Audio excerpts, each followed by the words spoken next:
Hey guys, first of all, I'd like to ask you to do me a favor, and that's like the video, ring the bell for notifications, subscribe to the channel, and click on the links in the description. Sorry about that, guys. Our neighbor's cat ran across our backyard. But anyway, like I was saying, do me a solid favor and like the video, ring the bell for notifications, subscribe to the channel. Also, click on the links to find my content elsewhere outside of YouTube. You can find me at all your favorite audio and video podcast affiliates that are listed in the description, like iTunes, iHeartRadio, Pandora, Audible, Amazon Music, Spotify, Radio Public, and to an extent SiriusXM. You can also find me and support me over at rumble.com. You can also find me and support me over at odyssey.com and at VENMO. And you can follow me over at Twitter at BWRosas. Yes, I have a BWRosas Twitter. You can find me there. X.com, that is. Follow me over there. And also, ladies and gentlemen, you can support me if you want, if you can. You can support me through the likes of VENMO and Cash App, as well as Patreon.com. I do have a plan for the Patreon in the future. I think you will like it. And also, ladies and gentlemen, check out my two stores. The Fourth Wall store, link is at the top. I have one item up right there right now currently, because it's currently a new store, and I'm still thinking about what other items to add as well. And also check out the OG Teespring store. Links are at the bottom for that. Also, SuperChats are open during the live chat if you want to help donate there. If you would like, it'd be greatly appreciated. Or if you just want to say hi, that'd be appreciative too, if you will.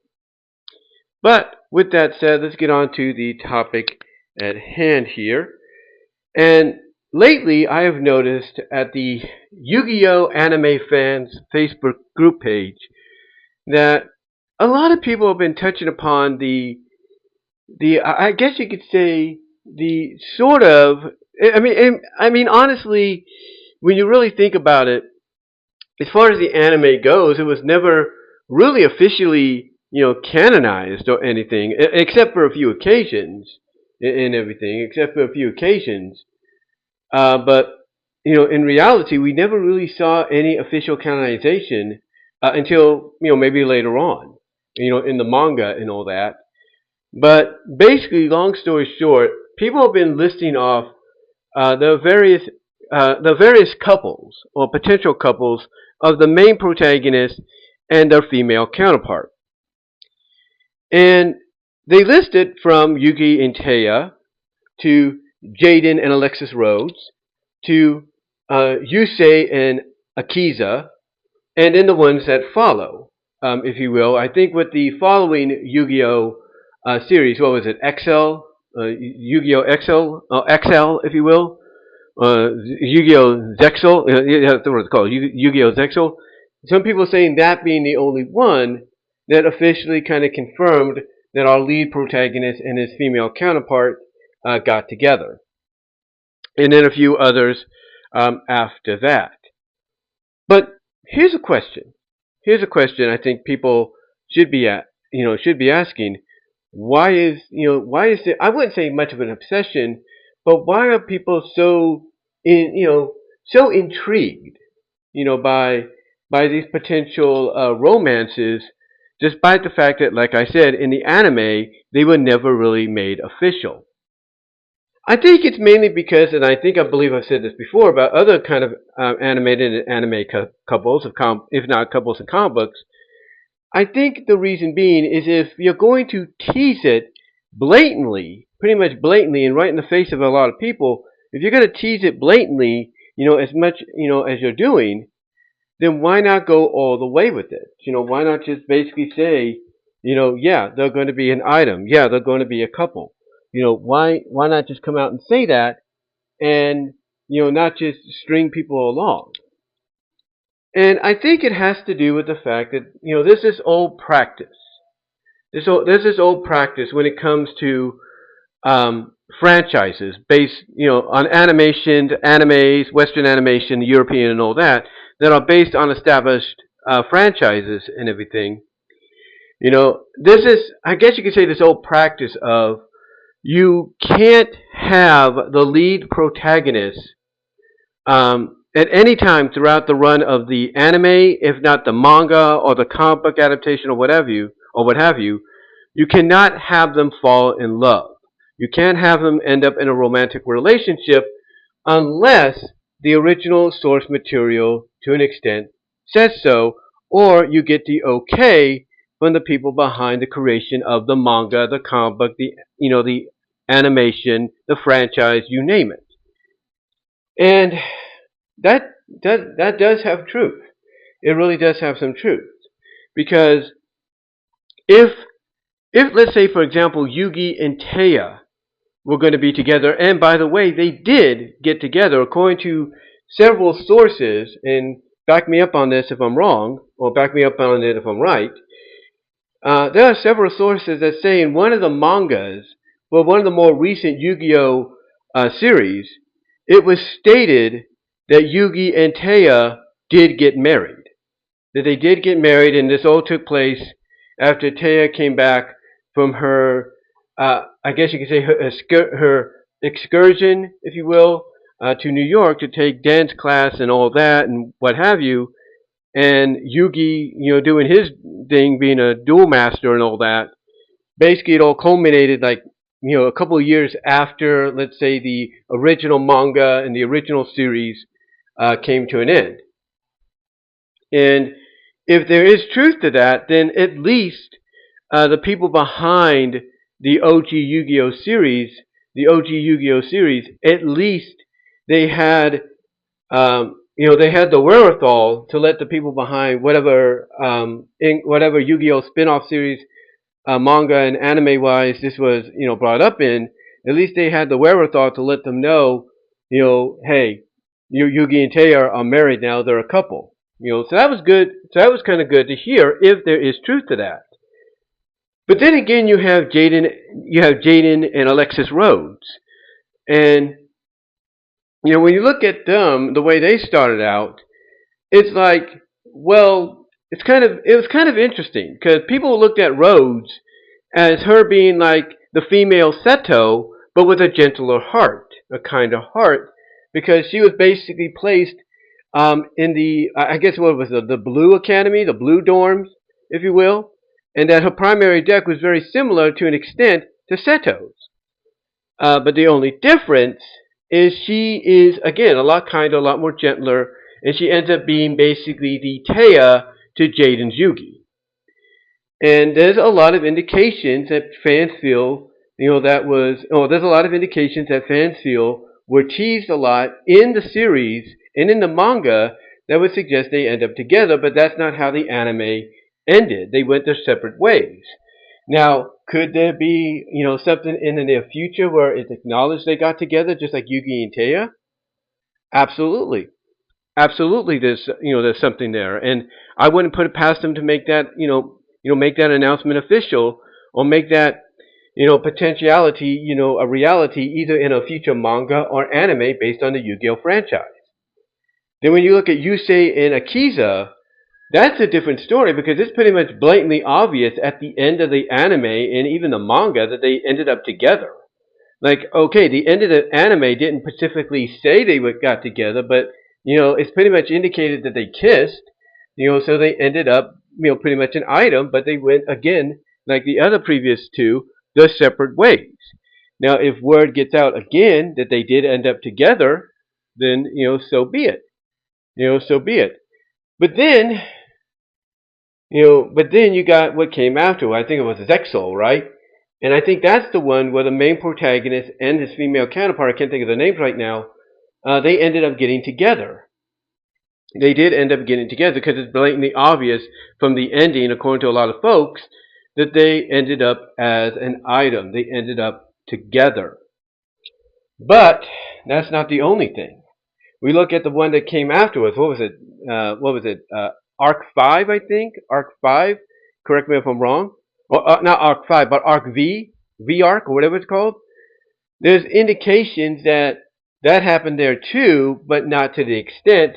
And then you have the other Yu-Gi-Oh one that came on afterwards to pretty much indicate that, yeah, something happened, but didn't go all the way through.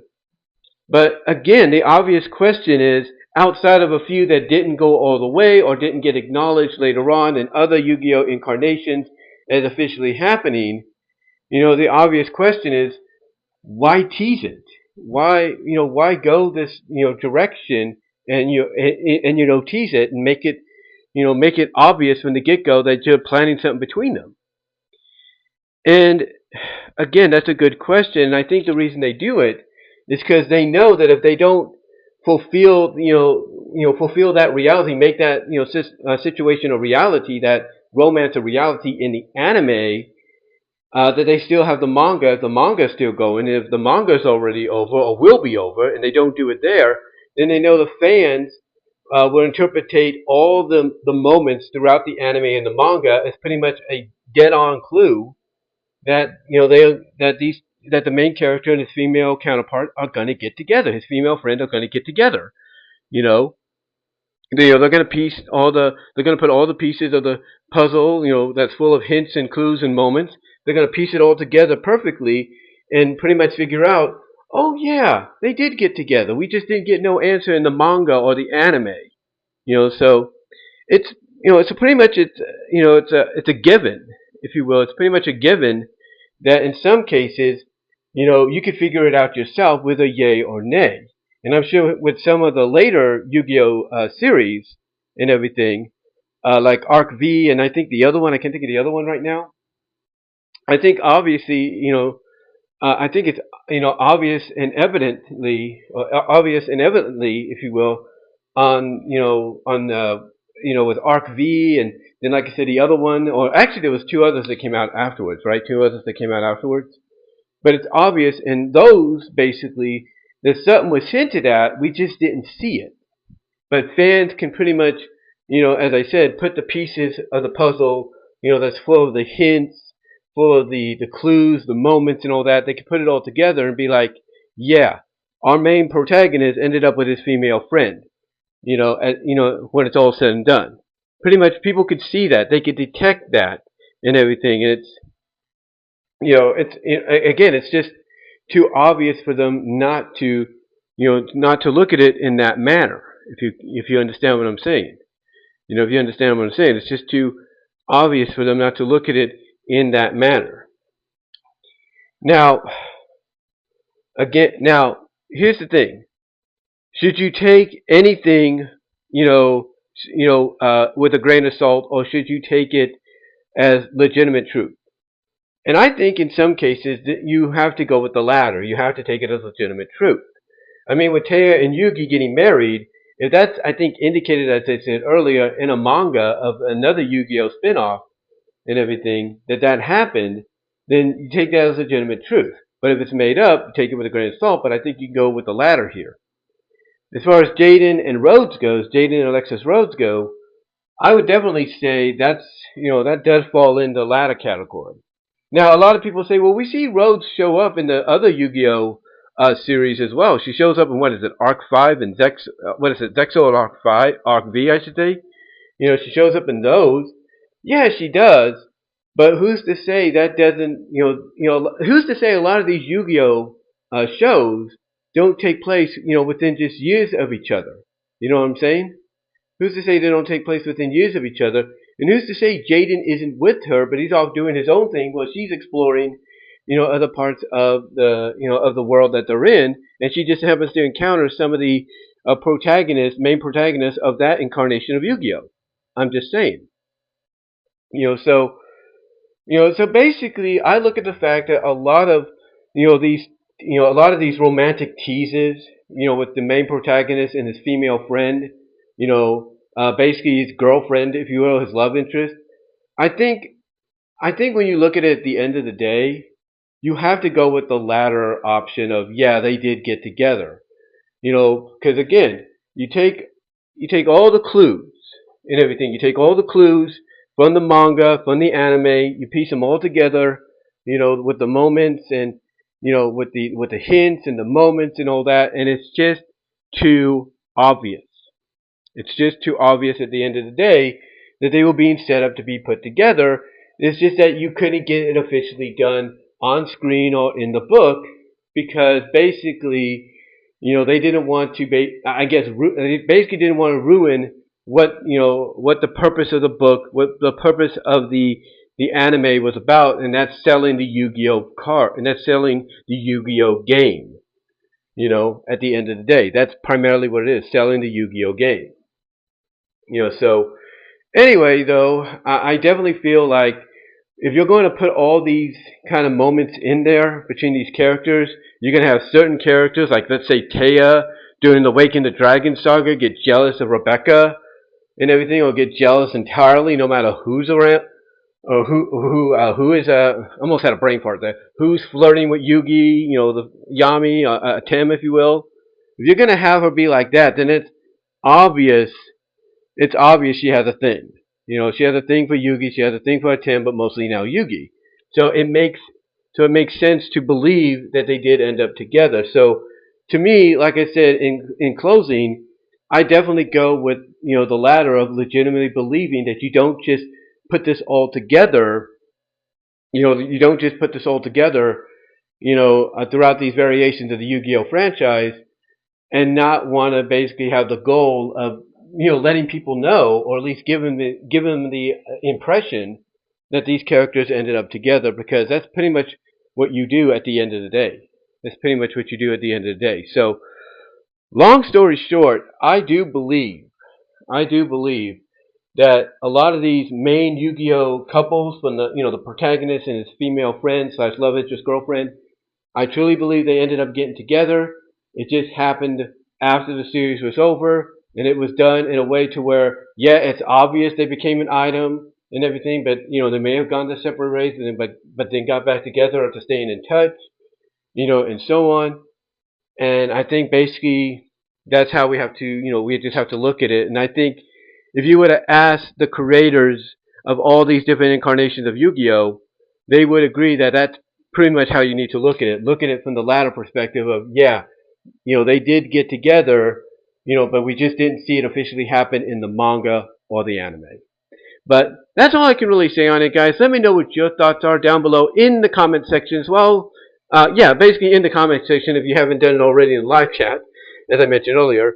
But yeah, let me know what your thoughts are in the comment section.